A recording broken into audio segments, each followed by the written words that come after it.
and we are now equipped to move on to a more complex case of Revolut for crypto.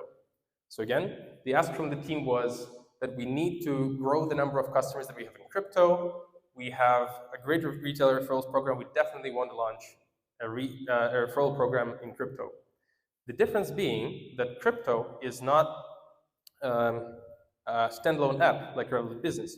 It is actually a mini app that you can find the tab bar at the bottom that is a space within the app where people can buy and sell crypto. They can hold it if they think they'll appreciate in value, like an investment, or they can send it to other users to their crypto wallets. So this is a part of the main retail app. And now we're thinking of launching a second referral program within the same app.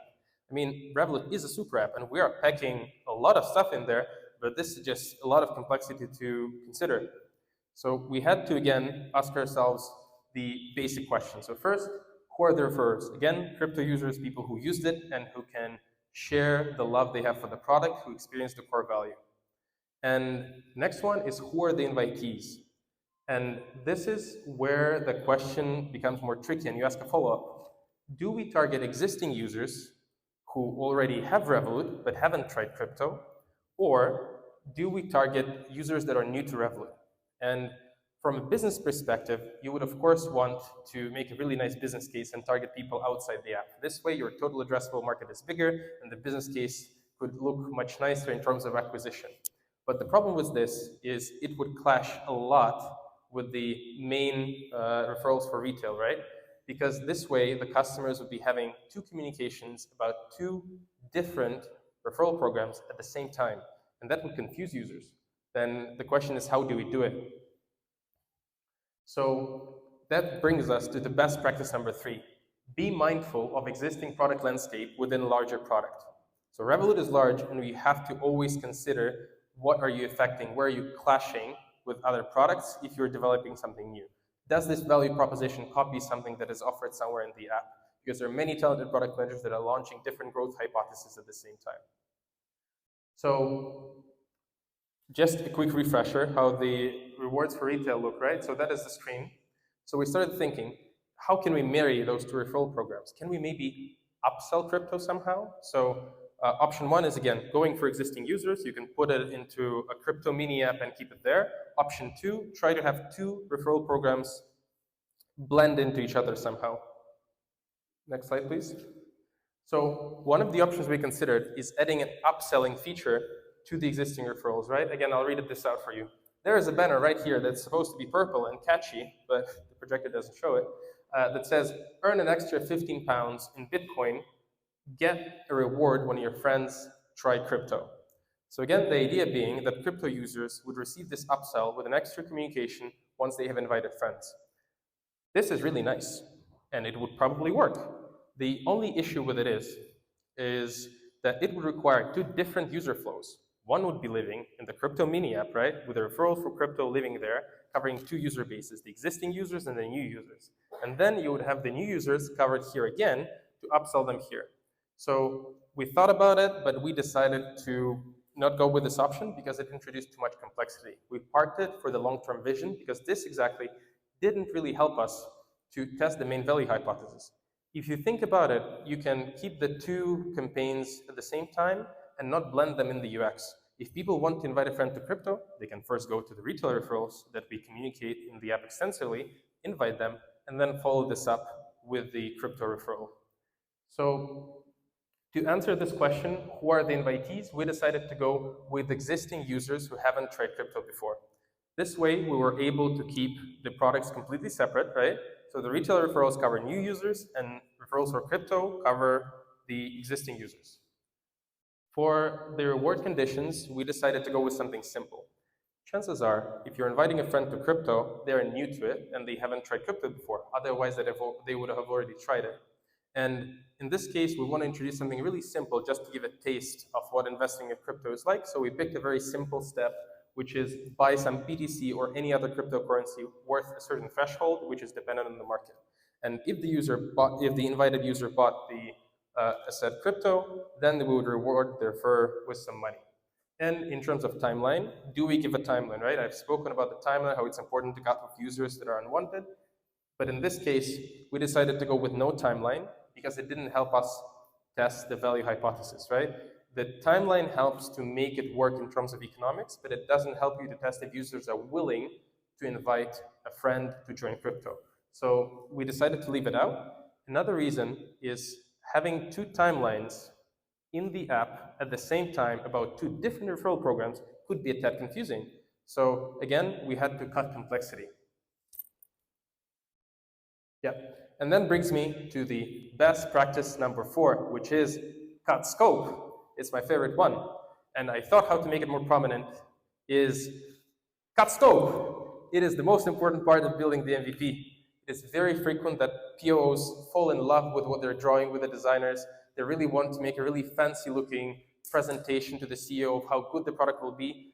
But chances are the beauty of it will of course help, but won't help you test the value hypothesis. So you have to cut yourself where it hurts, throw out the screens that are not needed, throw out the beautifications and nice to have, only keep the core of what makes your product work and what allows you to test the hypothesis.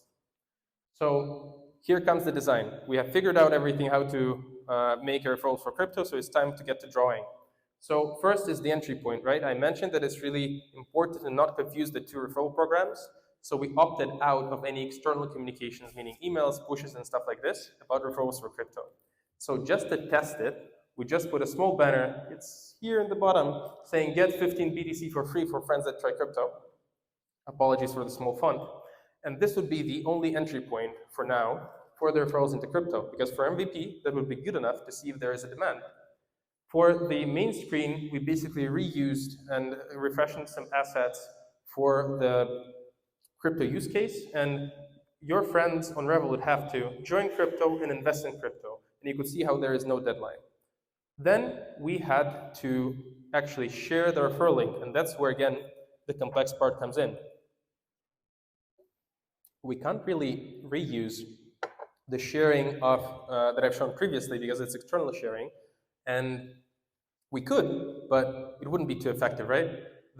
Again, the nice part about Revolut that there is a big bunch of products that you can leverage, and we have a thing called a P2P chat. So apart from just sending money, there is a messages and group chats in Revolut where you can message your friends. And we decided to use it as a sharing method. So basically, after you click invite friends, a list would open with a list of suggested Revolut friends, and then an alphabetical list of friends in your phone book that have the Revolut app who you could invite. And of course, we worked with legal to filter out the people that already have the crypto, so you wouldn't advise it to people who already have the product, right? So next would be the sharing inside the app. This is how our P2P messaging looks like. So once you click invite friends, you select them, you send it, and then it says something like, hey, investing in crypto in Revolut is easy, just in a tap, start from $1, try it. And from there, you can see a button called View Status. So that's an entry point to tracking, where you can track the success of your invitees. And this is how it looks from the invitee point of view. So let's say you have a Revolut account, and when a friend invites you, you'll get a push notification saying, Alexey just invited you to join crypto. Once you click it, it'll open a P2P chat message that looks a bit different on the receiving end. You can see how the main call to action that is in blue is join crypto.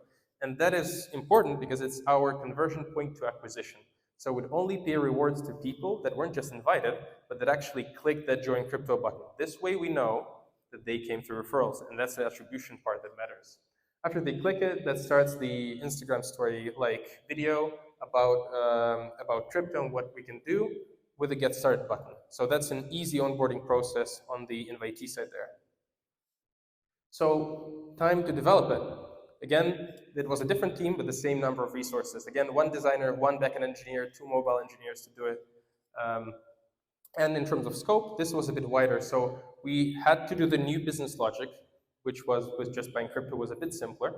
But we had to learn to enroll people into two concurrent referral programs. We had an architectural limitation that we couldn't, because I mean, why would you want to? You have one referral program. So we had to develop this, overcome some constraints, as well as develop the backend and the APIs that would be used by the screens used by the crypto. Then we had to introduce a new entry point and the new sharing and attribution logic I just showed. So in terms of results and launch, it took us a total of 5 weeks to develop the whole thing. It took longer than Revolut Business due to the leveraging the P2P chat and the new sharing options. And the total time to launch with the legal and compliance and the translations took 8 weeks. We launched it in 5 countries and acquired a total of more than 10,000 users in 3 months since launch in these 5 tested countries.